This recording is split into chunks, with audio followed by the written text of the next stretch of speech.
அரவணாக்ஸ் நேயர்களுக்கு அன்பான வணக்கங்கள். சனிக்கிழமை விஜய் சேதுபதி வரப்போறாரு. ஷூட்டிங் ஆரம்பிச்சு போய்கிட்டு இருக்கு. இந்த வாரங்களில் நடந்த பல பிரச்சனைகள் இருக்கு. அதையெல்லாம் அவர் பேசுவாரா அப்படிங்கிற ஒரு கேள்வியும் நமக்குள்ள இருக்கு. ஏன் இந்த கேள்வி நமக்குள்ள இருக்கு? வாரம் இதே மாதிரிலாம் நம்ம ஒரு எதிர்பார்ப்போட போவோம். அவர் அதை பற்றிலாம் பேச மாட்டாரு. அவருக்கு பெரிய விஷயமா தெரியறதெல்லாம் ஒரு சின்ன பவுல் மேட்ரு, அதுக்கப்புறமா ஒரு விம் லிக்விடு, இந்த மாதிரியான மேட்ரு தான் அவர் பெருசாக அட்ரஸ் பண்ணுவார். அதுக்கப்புறமா கேங்காக விளாண்டிங்க அப்படின்னு சொல்லி சிலரை மட்டுமே டார்கெட் பண்ணி பேசுவார். ஆண்களை நோக்கி எந்த விதமான கேள்வியும் இது வரைக்கும் அவர் பெருசாக வச்சது கிடையாது. குறிப்பாக தீபக் பற்றி, விஷால் பற்றிலாம் அவர் பேசினது கிடையாது. ஸோ இது ஒரு பக்கம் இருக்க, இந்த வாரம் ஒரு ஆடு ஒன்று சிக்கியிருக்கு. அந்த ஆட்டை பலி கொடுப்பாங்களா அப்படிங்கிறத பற்றின ஒரு தகவலும் வந்திருக்கு. அது அடுத்த வீடியோவில் நான் சொல்கிறேன். இந்த வீடியோவில் நம்ம எதை பற்றி பார்க்க போகிறோம் அப்படின்னு பார்த்தீங்கன்னா, சேவிங் ஆர்டர் அப்படிங்கிற ஒரு விஷயம் வாரம் வழக்கமான ஒரு விஷயங்க.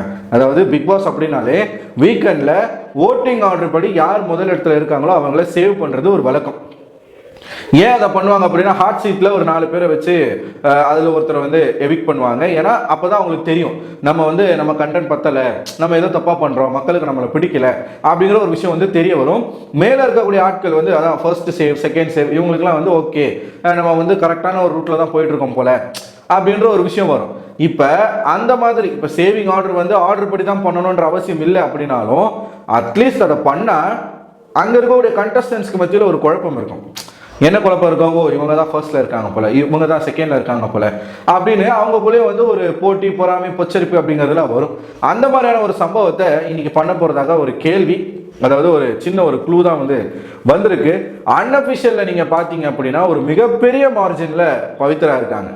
2வது இடத்துல தான் சௌந்தர்யாவே இருக்காங்க. 3வது இடத்துல ஜாக்லின் இருக்காங்க. சௌந்தர்யா 2வது இடத்துக்கு டிசர்விங்கான்னு என்ன கேட்டீங்கன்னா இல்லை. சௌந்தர்யா கேம்னு எதுவுமே விளையாடல, ஷோக்குன்னு எதுவும் அவங்க பண்ணலை. அவங்க ஏதோ கிரிஞ்சா ஒன்று பண்ணிட்டு இருக்காங்க, அதை மக்கள் பார்த்து அவங்களுக்கு சப்போர்ட் பண்றாங்க, அவ்வளவுதான். இது இன்னொரு பக்கம். ஜாக்லினை நீங்க எடுத்துக்கிட்டீங்க அப்படின்னா, கன்சிஸ்டன்சி அப்படிங்கிற ஒரு விஷயத்துல ஜாக்லின் நீங்க எவ்வளவு வேணாலும் அவங்களுக்கு நீங்க கொடுக்கலாம். ஏன்னா 10 வாரங்கள் தொடர்ச்சியா நாமினேட் செய்யப்பட்டிருக்காங்க.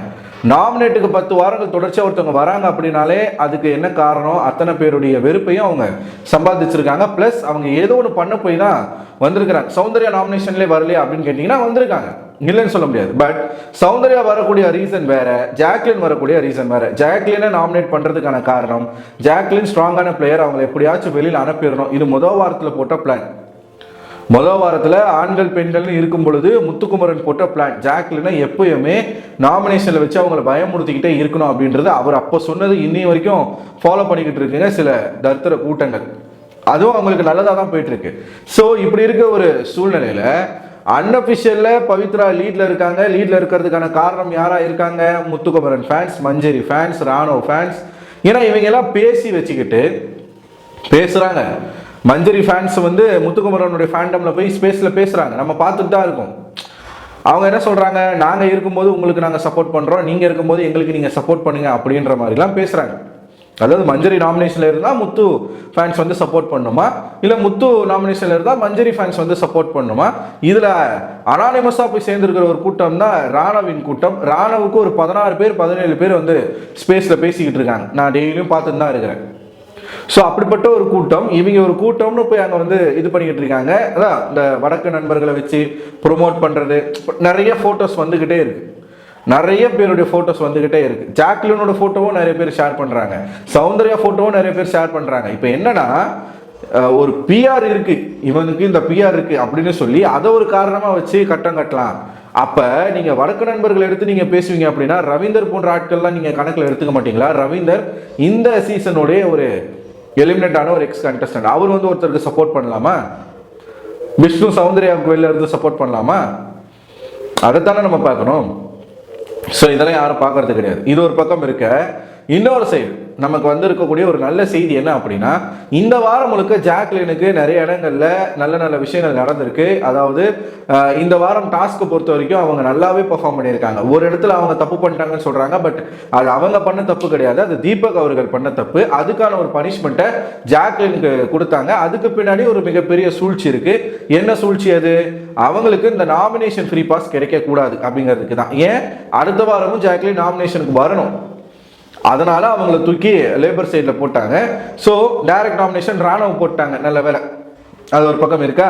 இன்னொரு பக்கம் அவங்களுக்கு நடந்த ஒரு நல்ல விஷயம் என்ன அப்படின்னு பார்த்தீங்கன்னா, பெஸ்ட் பர்ஃபார்மர் அப்படிங்கிற ஒரு வாய்ப்பு இத்தனை வாரங்கள் கழித்து முதல் முறையாக ஜாக்லினுக்கு கொடுத்துருக்குறாங்க. இப்போ தான் ஜாக்லினுடைய கேம் வந்து எல்லாருக்கும் புரியுது. ஸோ டிசர்விங்கான ஒரு பிளேயர் ஜாக்லின் அவங்களுக்கு கிடைச்சிருக்கு. இன்னொன்று முத்துக்குமரன் இருக்காரு, அதுக்கப்புறம் விஷால் இருக்காரு. இவங்க 3 பேருக்கு நடுவில் வந்து இந்த கேப்டன்ஷிப் போட்டி நடக்க போகுது. அதில் யார் ஜெயிச்சு கேப்டன் ஆக போறாங்க அப்படிங்கிற ஒரு மிகப்பெரிய ஒரு எதிர்பார்ப்பு இருக்கு. நிறைய பேர் முத்துக்குமரன் சொல்றாங்க, நம்ம ஜாக்லின் சொல்லியிருந்தோம். ஜாக்லின் கேப்டன் ஆயிட்டாங்கன்னு நான் சொல்லலை, ஜாக்லின் கேப்டன் ஆனா நல்லா இருக்கும், என்னுடைய விருப்பம் ஜாக்லின் கேப்டன் ஆகிறது. ஏன்னா அவங்க இது வரைக்கும் ஆகலை, முதல் முறையாக அவங்களுக்கு இந்த வாய்ப்பு கிடைச்சிருக்கு. திரும்பவும் அவங்களுக்கு இந்த வாய்ப்பு கிடைக்கும் அப்படிங்கிறது எந்த விதமான உறுதியும் கிடையாது. அதனால கிடைச்ச இந்த வாய்ப்புலேயே அவங்க கேப்டன் ஆனாங்க அப்படின்னா அவங்களால என்ன பண்ண முடியும் அப்படிங்கிற ஒரு விஷயத்த பார்க்கலாம் அப்படின்றதுக்கு தான். அது என்னுடைய விருப்பமாக தான் நான் சொல்லியிருந்தேன். இந்த இடத்துல அதை நான் கிளியர் பண்ண விரும்புகிறேன்.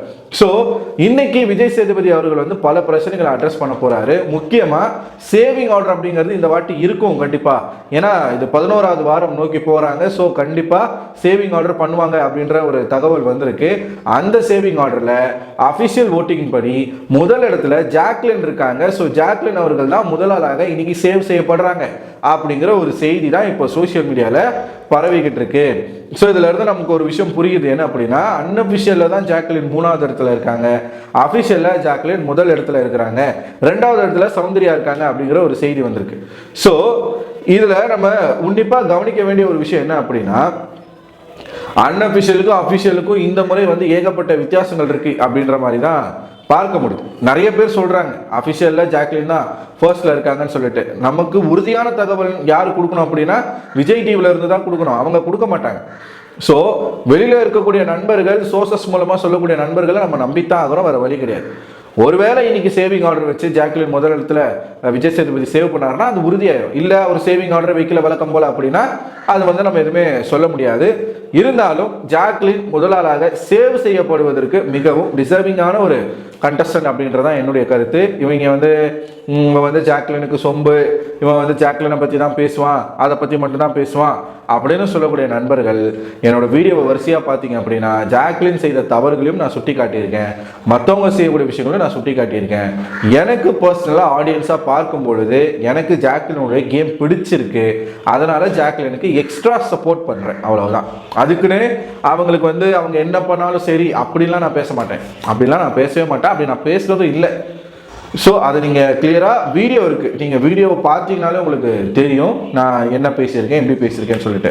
ஸோ இதை வந்து நான் கிளியர் பண்ணிக்க விரும்புகிறேன். ஸோ இன்னைக்கு எபிசோடில் விஜய் சேதுபதி அவர்கள் சேவிங் ஆர்டர் வச்சு சேவ் பண்ணார் அப்படின்னா அதில் முதலாளாக சேவ் செய்யப்பட போகிறது வந்து ஜாக்லின் அப்படிங்கிற ஒரு தகவல் வெளியாயிருக்கு. இது ஒரு பக்கம் இருக்கு. இன்னொரு பக்கம் காதல் ஜோடியை பிரித்து அதனுடைய ரெக்கையை வெட்டி வெளியில் அனுப்புறதாக ஒரு செய்தியும் வந்திருக்கு. தர்ஷிகா அவர்கள் தான் இந்த வாரத்தில் எவிக்ட் ஆகுறாங்க. முக்கியமாக இதில் நம்ம ஒரு விஷயம் பார்க்கணும், என்னன்னா ஜாக்லினுக்கு பெஸ்ட் பர்ஃபார்மன்ஸ் கொடுத்ததே அந்த வீட்டில் பலராலும் பொறுத்துக்க முடியல. ஆண்கள் சைடு கூட ஓகே, பெண்கள் சைடில் பவித்ரா ஜனனியும் தர்ஷிகாவில் ஏற்றுக்கவே முடியல. தர்ஷிகா வந்து கூச்சநாச்சமே இல்லாமல் என்ன சொல்கிறாங்கன்னா, நான் 200% எஃபர்ட் போடுறேன் இந்த ஷோவில், நான் நல்லா தானே மேனேஜராக பண்ணேன்னு இவங்க ஒரு பக்கம். இந்த பக்கம் பவித்ரா நான் என்னதான் பண்ணணும், என் கருத்தையே கேட்க மாட்டாங்க, என்னை பேச விட மாட்டாங்க. முத்துக்குமரன்லாம் வந்து என்னை ஒஸ்ட் பர்ஃபார்மர்னு சொல்றாரு, அவர் எப்படி என்ன சொல்லலாம், எல்லாத்துக்கும் சண்டை போட்டுட்டே தான் இருக்கணுமா? இப்போ ஜாக்லின் என்ன பண்ணா, ஜாக்லினுக்கு எதுக்கு பெஸ்ட் பர்ஃபார்மர்னு ஒரு பக்கம் அந்தமா புலம்பிக்கிட்டு இருக்காங்க. அவங்களுக்கு என்னன்னா இவங்க 2 பேரும் மனசுக்குள்ள என்ன நினைச்சிட்டு இருக்காங்கன்னா, நம்ம தான் நல்லா பண்ணிட்டு இருக்கோம், ஸோ நமக்கு தான் அது வந்து கிடைக்கணும் அப்படின்னு நினச்சிட்டு இருக்காங்க. அவங்க நல்லா பண்ணுறாங்கன்னு நினைக்கிறத தாண்டி ஜாக்லின் என்ன பண்ணா அப்படிங்கிறது தான் மிகப்பெரிய கேள்வியாக அவங்களுக்கு இருக்குது. ஜாக்லின் என்ன பண்ணா அப்படின்றது அங்கே இருந்து பார்க்குற அவங்களுக்கு தெரியாது, இங்கே இருந்து பார்க்குற நமக்கு தான் தெரியும். மேபி பவித்ரா ஜனனி, தர்ஷிகா வெளியில் வந்து ஜாக்லின் என்ன பண்ணிட்டு இருக்காங்கன்றதை பார்த்தாங்கன்னா மேபி அவங்களுக்கு புரியலாம். தர்ஷிகா அந்த வாரத்தோட வெளில வந்துருவாங்க. ஸோ தர்ஷிகா வெளியில் வந்து பார்த்துட்டு திருப்பி ரிட்டர்ன் போவாங்களா, ரிட்டர்ன் போகிற வரைக்கும் பவித்ரா இருப்பாங்க. ரிட்டர்ன் போகும்போது பவித்ரா கிட்ட சொல்லலாம், ஜாக்லின் இதெல்லாம் பண்ணியிருக்காங்க மச்சான், அதனால தான் ஜாக்லின் வந்து இத்தனை வாரங்களாக நாமினேஷன் இருந்தும் படிப்படியாக மக்கள் மத்தியில் போய் சேர்ந்து அவள் வந்து சேவ் ஆயிருக்கா அப்படின்ற ஒரு விஷயத்த சொல்லுவாங்கன்னு நினைக்கிறேன், சொன்னால் நல்லாயிருக்கும். ஸோ நீங்கள் என்ன நினைக்கிறீங்க மக்களே? இந்த 2 பேரும் இவங்களை பார்த்து, ஜாக்லினை பார்த்து பொறாமைப்படக்கூடிய ஒரு விஷயமா இருக்கட்டும், ஜாக்லின் அவர்களுக்கு அஃபிஷியல் ஓட்டிங்கில் முதலிடம் இருக்குது அப்படின்ற ஒரு தகவலாக இருக்கட்டும், உங்களுக்கு இதை பார்க்கும் பொழுது என்ன தோணுது அப்படிங்கிற உங்களோட கருத்துக்களை கமெண்ட் பாக்ஸில் போஸ்ட் பண்ணுங்கள். உங்களுக்கு வேற யாராச்சும் முதலிடத்தில் வந்தால் நல்லாயிருக்கும், இவங்க ஃபர்ஸ்ட் எல்லாம் சேவானா நல்லாயிருக்கும் அப்படின்னு எதனா மாற்று கருத்து இருந்தாலும் கமெண்ட் பாக்ஸில் கமெண்ட் பண்ணுங்கள். அடுத்த ஒரு வீடியோவில் உங்களை சந்திக்கிறேன். அதுவரை உங்களிடமிருந்து விடைபெறுவது நான் அரவிந்தன்.